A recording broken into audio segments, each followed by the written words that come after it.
turn. No, I knew you were waiting. That's why I just sat here like a goon. Oh man.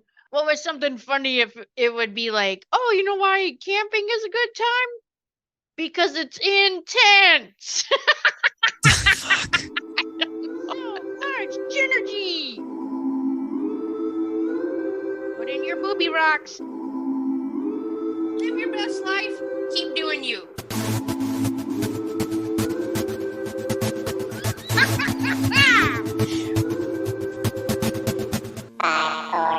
So much energy! Let's stick together with some high kicks. Wow, wow. All right, everybody, welcome back to this episode of So Much Energy. I can only do that noise now because we found out the $150 meditation drum isn't here. You can't hear it. Was there a recall? You can't hear it on my headset. Oh. So when we record, I bang it, and then it's like noise canceling, and you can't hear it. So That does happen with high noises. Yeah. Or usually when I laugh. Right. Blocks me out. So right. Yeah, good times. So I'm here with my podcast partner, Jef Jones. That's right, Jen. Thanks for having me. Yeah. Jef Jones here with the podcast host, Jen McKinney. Jen, how are you doing this week? We're having a great time. So I just wanted to follow up because last week we talked about we were going to take Linus to the dog park. Oh, yeah, the dog bar. Yeah, bark bar. The bark bar. And it's like a whole process. You got to walk into one gate, let him off the leash, and then all the dogs come in, smell him, and bark. And then they all run around like in a gang. And then he's scared. And then they all dissipate until there's 3 male and female dogs that won't leave him alone and keep trying to violate him. So, oh yeah, you're gonna get that classic bar. Yeah, it's good to know it's the same in the animal world. I know. There's one it was like a big, huge Labradoodle. You know how they're like super fluffy and just. Oh yeah. I mean, this thing was like good black and white, and just literally walked over him and just started trying to get him. And I was like, he's a boy. And then his mom came over and was like, she's not picky. And I was like, well, yeah, it weird. Runs in the family. Yeah. Oh, thanks, lady. Yeah, I know. I was like, and then they just weren't, I don't know. I feel like people weren't watching their dogs enough. And then, you're there to drink and socialize. Just the dogs are there to hang out. Yeah, but some of the requirements, I thought it'd be a little more strict, I guess. Like, it was like you have to have a harness on your dog and have to have a collar, because like if they start fighting, you got to be ready. Have something pulling parts. Some dogs didn't have anything on. And I was like, oh, I don't like that. Because you have nothing to even grab, no collar, nothing? Yeah. And then there was like one dog, some dogs kept barking at Linus, and then I was like, oh, I don't like that. And they're like, oh, she's fine. And I'm like, is she? Yeah. Yeah. I don't know. It was just, and then I felt like the more nervous I got, then more dogs kept coming around him. And right. So I was trying to calm down. But so, you know how I was talking about Doc's Rocks on here, right? Oh, yeah. We went to Doc's last weekend. It was a good time. But some of his, where he gets his stuff from. Yeah. The piles are smaller. And so, like, the fines are a lot smaller. Like, there's a lot of stuff in there, but there's just everything was so small in this time. I don't know. It's not like we were defeated, but at the same time, when you get kind of spoiled and you get these big, huge rocks. Was that just a fluke, the big, huge rocks? Or is this just a coincidence that this shipment of stuff he got in is just more minute? Well, I think due to COVID, some of the mines aren't open, and so we can't get product from some of the mines that he used to get from. And so I think we just got in at a good time, and then now because it's at, where people aren't shipping as much. And so when we left, we found this other place called Froggy Bottom gem mine. And so we go in there and have zero expectation, right? Right. Froggy Bottom? Yeah, Froggy Bottom. All right. And so we go in there, they have like $40, $80, and $120 buckets. Like this one $120 bucket is called the Mother Load. Okay, so I look at Josh and I'm like, oh, I don't know, because we have never been there, and I just thought we were going to get a small bucket. He's like, well, we might as well do the mother load. And I was like, oh, shit, really? Like, yeah. It's called the mother load. It's called the mother load. And I'm not joking. It was some of the biggest rocks I've ever seen and gotten in our life. This, like, the size of my desk would be full of our spread that we got. How long does it take to go through the mother load? So like, it took us... You sift it? So theirs is gravel. Okay. Like, so you got to shovel the bucket. So they bring it over in a wheelbarrow. And then, like, the bucket is huge. You know, like a big ice bin that you would fill, like, for hot days on, like, when you have a party? Yeah. So it's big, like this big. Like a Gatorade container? No, like a metal with 2 handles. Oh, yeah. You know, that's like this wide, you know, like tall, like a, almost like a small bathtub, like for outside. Yeah, but you're going to fill it with ice and beer and food. Yeah. So one of those full of gravel and rocks. And so the kids in there are like, oh, well, basically you just look for colored rocks, because the gravel, I was more excited about the gravel, right? Because it was all shiny and like.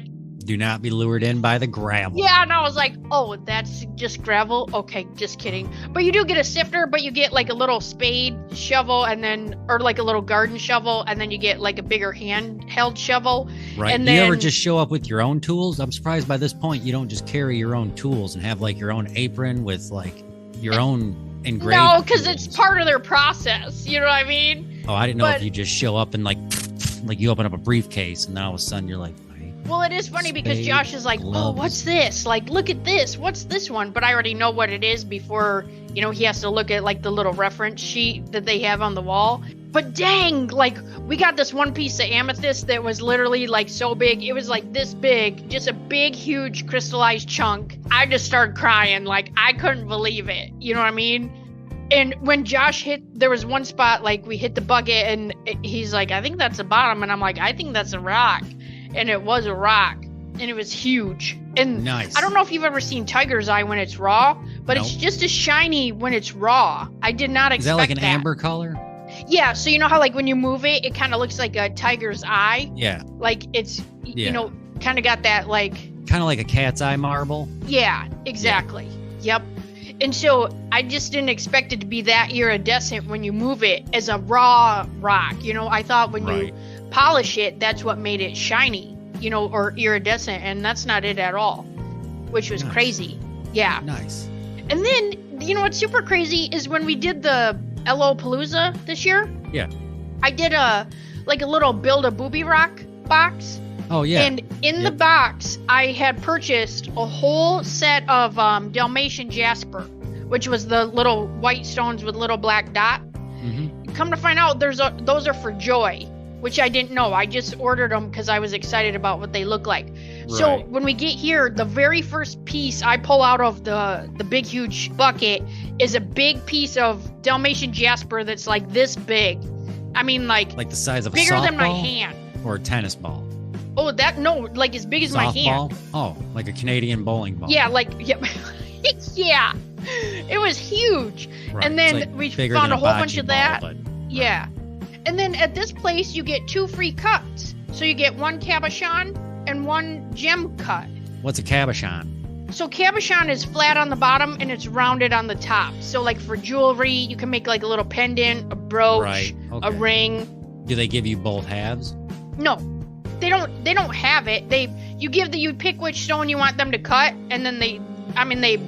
Right, but if they cabochon it, it's just like cutting it right in half, right? Where you get a flat spot and the turtle shell, like a turtle shell, right? Well, they got it. Yeah, but they have to shape it out of what they're cutting. Oh, I got you. Okay. Yeah. So they throw away the rest. They're like, we destroy the rest. Right. I'm like, do you? You probably keep it, but okay. Yeah, so we'll get those in a little bit. So that's the first time using this place we're pretty excited about because... What's that called? Swampy Bottoms? Froggy Bottom. Froggy Bottom? Froggy Bottoms? Nice. Yeah. So there's a little pub in Blowing Rock that we go to that the food is phenomenal. Like, do you like bison burgers? Yeah, they're not. Yeah, I do. Yeah. I just feel like they're a lot, it's a pretty lean meat. And some people are like, well, it's not good. But man, they have the best bison burger I've ever had in my life. Nice. I had a bacon cheeseburger last night. Yeah. The youngest, it was his birthday, so we chose the restaurant. We went to a restaurant. I've ate there before. Usually not that I'm not a fan of the place. It's just the burgers are like, I guess. Right. But usually they're on like a pretzel bun, which to me, I love pretzels, but a pretzel bun is always, it's too tough and it takes too long to chew. Yeah. It's too much. And usually their buns that this place has are usually like a pretzel bun, but it's not a pretzel bun, but it still looks handmade and kind of has a twist to it. It's too thick either way. Yeah. We went there yesterday for his birthday. I'm like, yeah, I guess. And they brought me a brioche bun, which just pretty much looks like a regular hamburger bun. This was probably the best bacon cheeseburger, Jen, ever. Brioche is game changer. The bacon itself was so good that like the second bite into this, I was thinking, oh my gosh, this bacon itself is a great meal. Just a killer. The bacon, I couldn't believe it. Mind blown. The cool thing is my oldest one got a job there last week, and so we went there. He wasn't working. He was actually with us for the youngest one's birthday, but the youngest one wanted to go there. Yeah. Buffalo Wild Wings. Yeah. And it was just so good. It was mind blowing. Dang, that sounds so good. Yeah. I mean, I always try to get a bacon cheeseburger, but usually you're just like, the bacon's there. But sometimes the bacon is.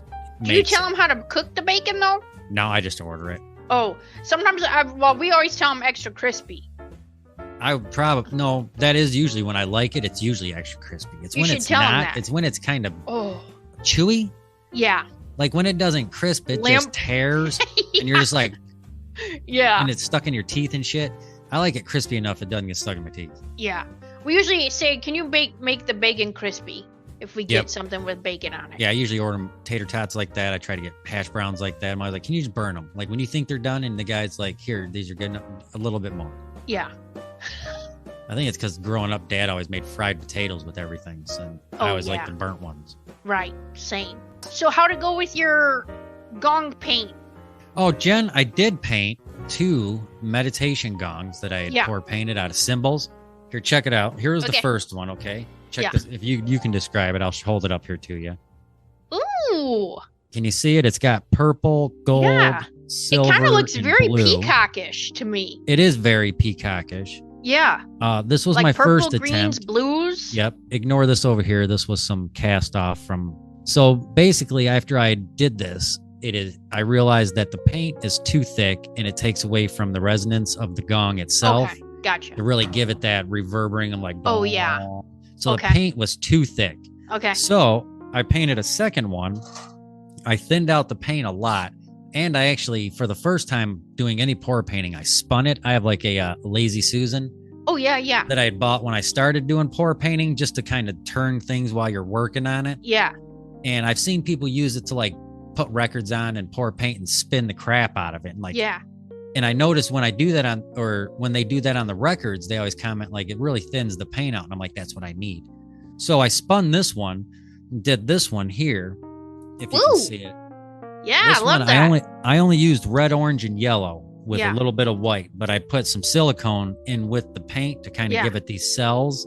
Yeah. See where it gets like air bubbles, and then when the bubbles pop, you can see the color that was underneath it. Yeah. And this one, I thinned it out a lot more, and it's still not enough resonance for a gong, for me to call it a gong. Yeah. So I gotta hit the drawing board again. I gotta try to thin this paint out even more. Okay. I got it. So it's going to take a little bit more research. I'm trying to figure out what can I mix with my paint instead of the paint medium I'm using. What can I mix to thin it out? And still make it stick. Yeah, make it stick. Yeah. And I want it to, but I need it to gong. If it's not going to gong, then it's just, at this point, looks like a mandala or something. You know what I mean? Right. Yeah. So, no, needless to say, I got to go back to the drawing board on those. Okay. Check this painting out, though. I did make at the same time of making those ones because I was trying to work with the silicone in different cells. Yeah. Ooh. I don't know if you can see this. This is blue, white. It's got a little bit of gold in it. Yeah. It looks very almost like if you took water bubbles that had paint on them and just pressed it. Yeah, that's it. Just spot on what it looks like. I wish I could show you better in the camera. There is gold in those colors there. If you can see the gold in there. Mm-hmm. I don't know. I always try to use gold or copper or different types of metallic paints just a little bit because I feel it really accents the primary colors. Right. But besides that, I'd had somebody contact me and ask if any way I could pour paint. They had seen your sister's clock and vase. Okay. Okay. Somebody who had seen her clock and vase. Yeah. And so they had asked her, hey, would your brother be interested in painting? This is the Tupac. Yeah, right? The Tupac clock and vase set that I made her for Christmas. Somebody had seen it. And so they'd asked her, hey, would you be interested in painting maybe a guitar? And so she asked me, and I'm like, is it acoustic or electric? And she's like, I have no idea. I'm like, either way, I'll do it. So I'm starting tomorrow. I got it, acquired it this week. Starting tomorrow, gonna pour paint an electric guitar. It is electric too. Sweet. Yeah, I'm psyched about it. That's the lady cool. The lady got it and wants to give it to one of her kids, but she had gotten it from another relative, and the kid had seen the guitar before, and she doesn't want it to feel like it's just so-and-so's old guitar. Here's a hand-me-down. Yeah. She's like, so if he could just paint it, kind of make it look different. So I asked, well, all right, what's a few colors they like? Said, this is funny too. They said purple and green. I'm like, all right, I like purple and green. So I went to Joann's, picked up paint and stuff. Guess what the colors were I picked out? Because I like the metallic colors. So I got metallic purple, amethyst. It's called amethyst. And the green is emerald. Emerald, nice. Metallic green. I didn't even go by the name. I was going by shades of green and colors that I like. It just so happened to be amethyst and emerald metallic colors is what I'm going to pour paint this electric guitar. Starting tomorrow. I'm psyched. Dang. Yeah. That's pretty cool. Yeah, I'm curious to see how that comes out. Another thing I was kind of similar to that's keeping me excited about the pour painting was that Griff asked me if there any chance I could pour paint his bedroom door. Oh. And I'm like, yeah, like one side of it. We're not going to pour paint the side that the hallway faces. I ain't trying to look at it. Right. Like, I would, but obviously anybody else in the house. Yeah. So after I'm done with the guitar, I said, well, let me do this guitar, see how that comes out. And then we'll definitely pour paint your door. Yeah. So we're going to pour paint his bedroom door. I'm psyched about that. Mm-hmm. I think that'll be a lot of fun. So if you can, I'll take pictures and you can put it up on our media page. Yeah, for sure. So the joke at the beginning, we were talking about intense, right? You were talking about intense. That's what I was talking about. I wanted to talk this week and just have like a short discussion about people's intentions. Okay. Right. And so do you think they bring their best self forward? Do you think they try to be their best self at all times? No. The majority of people, I think the majority of people, no, are selfish. Okay.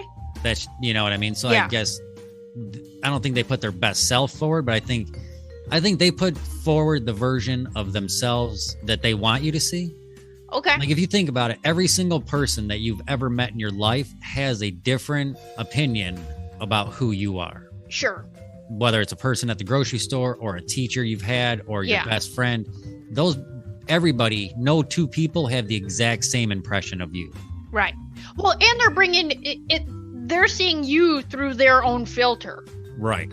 Which is like their experiences, their beliefs, how you project yourself, you know what I mean? And so, yeah, that's pretty interesting. I do think there's ways you can look at people and figure out, are they genuine or are they lying to you? Like a lot of detectives will do, you know what I mean? There's always telltale signs. Yeah. But I think the impression you give off when, let's say first impression, say somebody comes in for a job interview.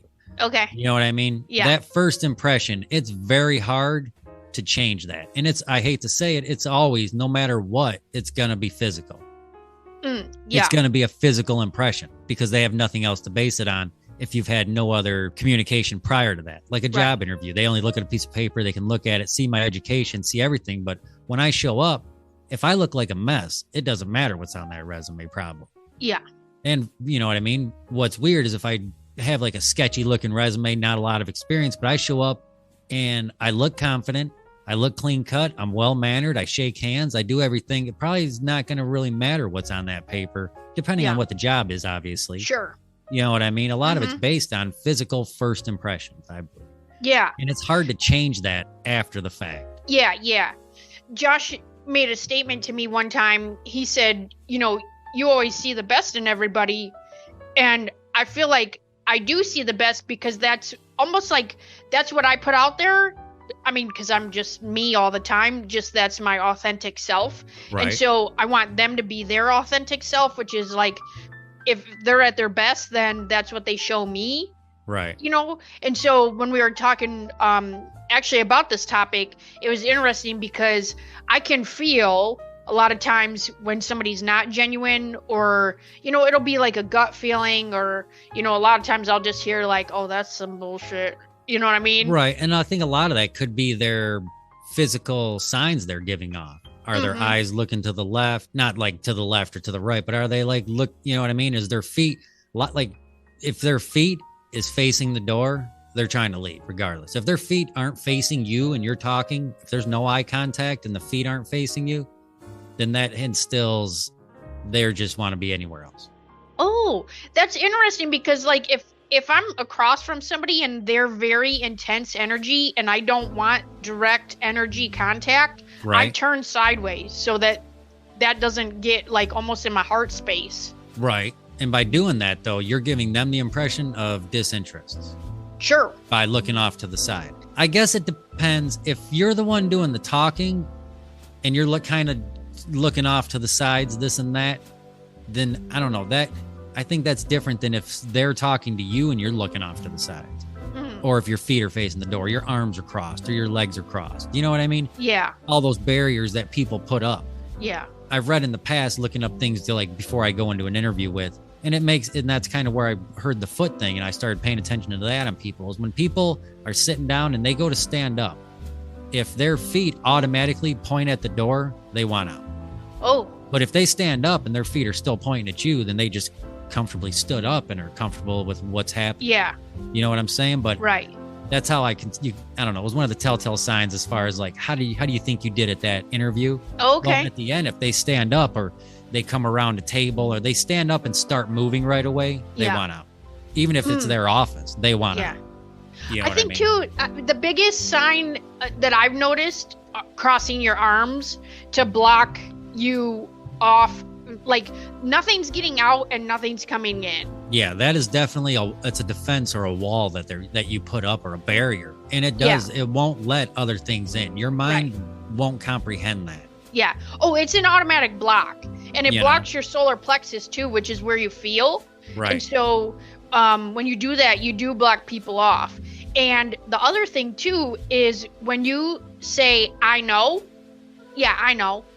There's nothing left. You have closed off all information. Nothing else is getting in there. Right. The minute you say, I know, you have just shut down the whole conversation for the other person and yourself. Right.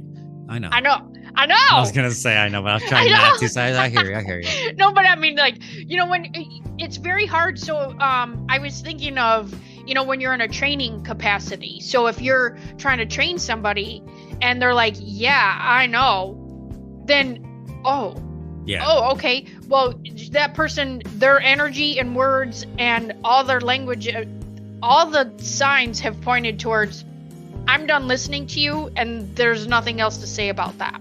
Yeah. So I was training one girl, and she kept saying that, yeah, I know. I did that before. Yeah, I know, but it was totally related to some other place she worked at. So I was trying to like connect all the puzzle pieces at this job. So then all of a sudden, when I had like a little information sheet that would ask about that, she's like, we didn't even talk about that. And I'm like, oh, we couldn't. Like, you knew it.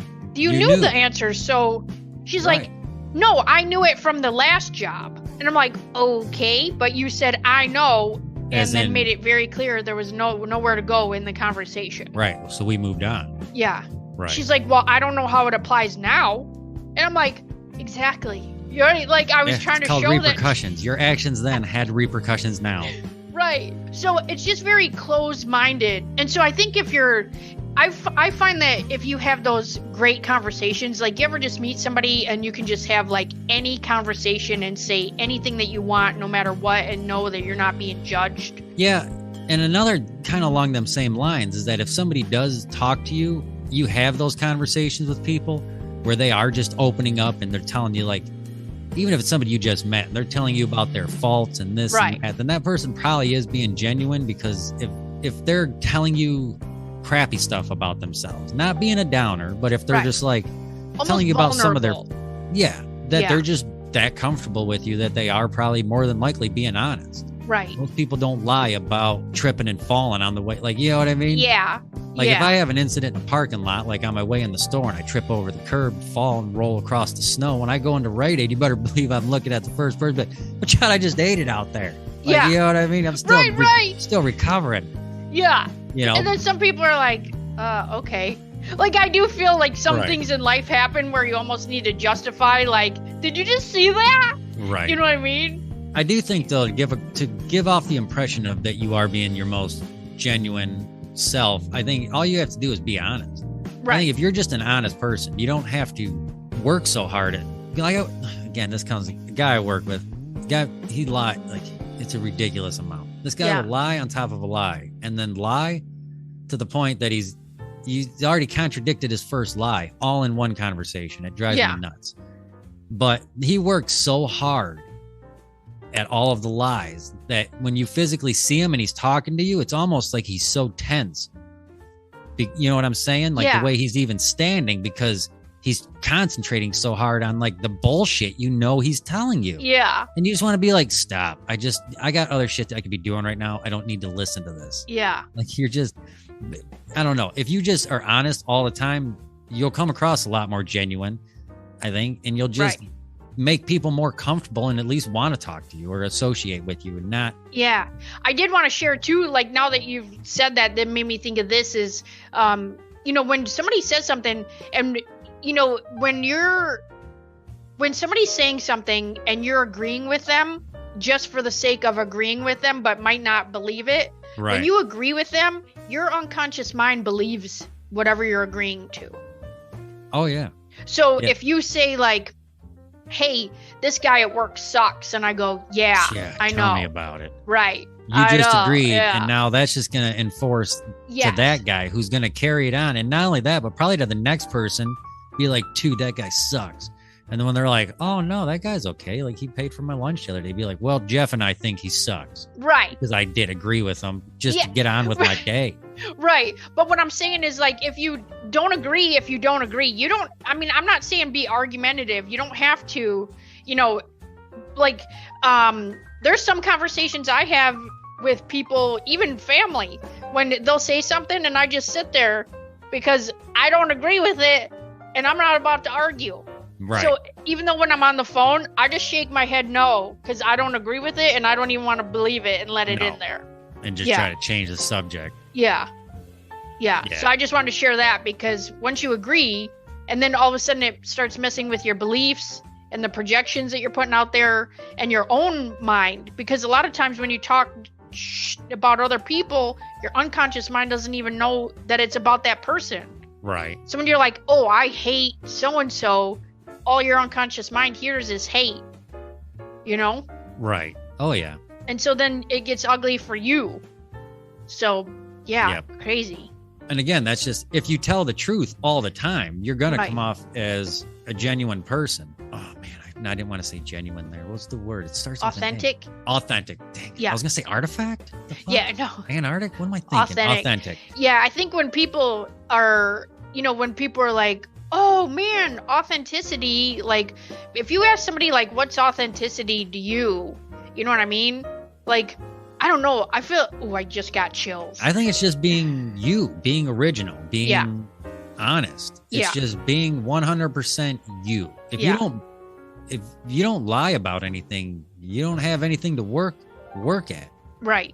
Well, and it goes back to intention, right? Like, what is the intention of you omitting the information? Because you want me on your side? Do you need to connect with me? Almost like, there's a term, toxic connection.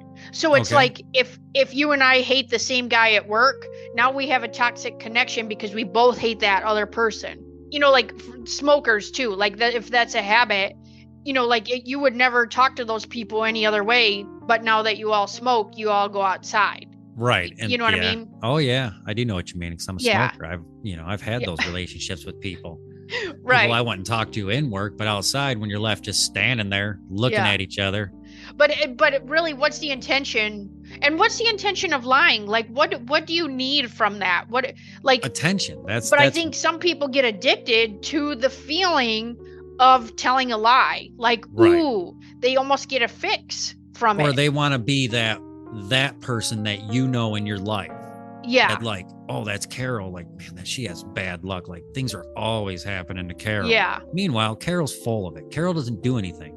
Yeah. You know what I mean? But she tells so many lies that it sounds like, oh, she got robbed last week, and then she lost her purse. Yeah. And then her cat ran away. Yeah. And her mom just died for the 3rd time. Yeah. And you're like, always a victim. Yeah, those people. Those people drive me nuts. I work with a guy like that now every day. Remember when I did the Meditation for Men episode about whiners? Yeah. The guy who's always, why not me? Why him? Why me? Right. That's this guy I work with. But this guy makes up so much stuff that it contradicts other lies he'd already told you that you knew was a lie. Oh, yeah. And you don't want to call him out on it because it's just going to drag on the conversation. Yeah. Well, I think too, the other thing too is like, you have to look at like who the type of person that you're attracting. So the people who lie or believe in lies or are fake are going to be attracted to that guy because they're going to believe everything that he's saying. Right. Yeah. Oh, yeah. Yeah. Like, I don't attract a lot of people that, you know, are fake or like BS, because I can just read it and feel it and be like, and we're done here.